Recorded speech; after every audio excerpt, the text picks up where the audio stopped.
ஆக மனுஷ பிறவியில கஷ்டம் வரும் பொழுது அதுக்கும் உங்க பக்திக்கும் சம்பந்தமே இல்லை.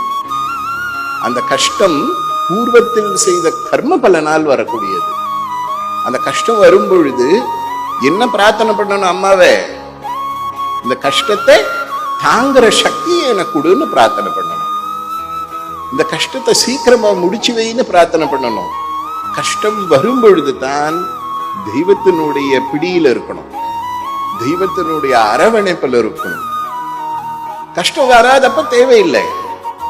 நமக்கு கஷ்டம் இல்லாம சந்தோஷம் இருக்கும் பொழுது இந்த உலகத்துல நம்ம கூட இருக்கிறதுக்கு நிறைய பேர் வருவாங்க. நண்பர்கள் வருவாங்க, சொந்தக்காரங்க இருப்பாங்க, எல்லாரும் இருப்பாங்க. கஷ்டம் வரும்போதுதான் ஒருத்தரும் இருக்க மாட்டாங்க.